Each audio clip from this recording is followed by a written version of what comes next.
ఓం శ్రీ గురుభ్యో నమః.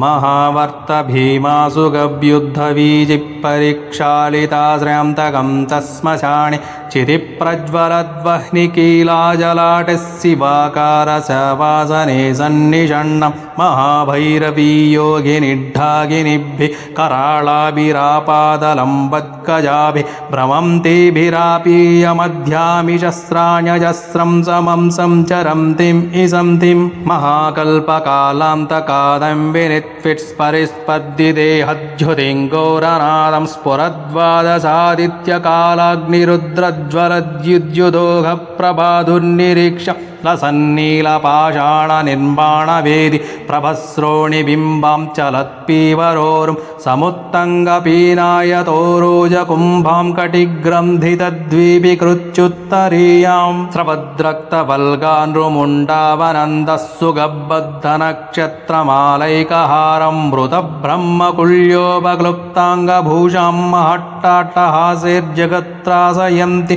निपीताननां तामितोद्रक्तरक्तोच्चलद्धारयस्नावितो रोजयुग्मं महादीर्घदंष्ट्रण्युगन्यञ्च तञ्चल्लल्लोलिहोनोग्रजिह्वाग्रभागं चलत्पादपद्मद्वयालम्बिमुक्तप्रकम्पारिसुस्निग्धसंभग्नकेजां पदन्याससंभारभीता हि राजाननोद्गच्छताम्रस्तुतिव्यस्तकर्णं महाभीषणां घोरविंशार्धवक्त्रोस्तदा सप्तविंशान्वितैर्लोचनैश्च पुरर्दक्षवामे द्विनेत्रोज्ज्वलभ्यां तदन्याननेत्रे त्रिनेत्राभिरामं लसद्विविहर्यक्षुभेरोक्तवल्ग क्रमे लर्क्षताक्षद्विभग्राहवाहै मुखैरिद्रशाकारितर्भ्राजमानां महापिङ्गलोद्यज्जटाजूटभारां भुजैः सप्तविंशाङ्कितैर्वामभागे युतां दक्षिणैश्चापि तावद्भिरेवत्क्रमद्रत्नमालाङ्कपालां च शुष्कं ततश्चर्मपाशं सुदीर्घं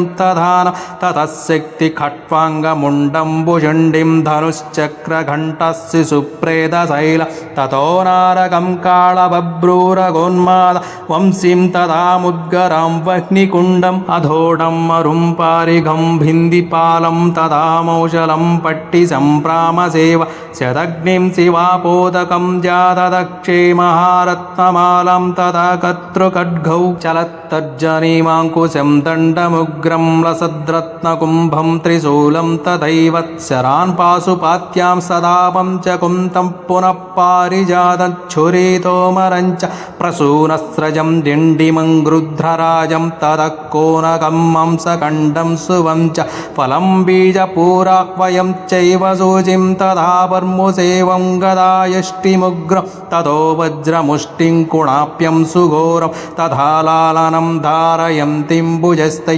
जवापुष्परोचेष्पनेद्रोपक्लुप्तक्वणन्नोपरुद्वन्द्वसङ्क्ताङ्घ्रिपद्मा महापीतकुम्भीन सावन्दनन्दस्फुरत्सर्वहस्तोज्ज्वलकङ्कणाञ्च महापाटलोज्योतिदर्वीकरेन्द्रावसत्कन्ददव्यूहसंशोभमान महादूसरस्मिन् भुजङ्गेन्द्रक्लुप्तस्फुरच्चारुकाटेयसूत्राभिराम चलत्पाण्डुराहेन्द्रयज्ञोपवीतत्पिडुद्भासि वक्षस्थलोद्यत्कपाटं विशङ्गोरगोद्रावणाद्धावशोभं महामोहबीजाङ्गसंशोभिदेहां महाचित्रितासी विषेन्द्रोपक्लुप्तस्फुरच्छारुताटङ्कविद्योतिकर्णं वलक्षाहि राजा वनद्दोद्भभासि स्वरत्स्पिङ्गलोद्यज्जटाचूटभारं महाशोणभोगीन्द्रनित्योसमुण्डोलसत्किङ्किणिज्जालसंशोभिमद्य सदा संस्मरामिन्द्रुशिङ्कामकाळीं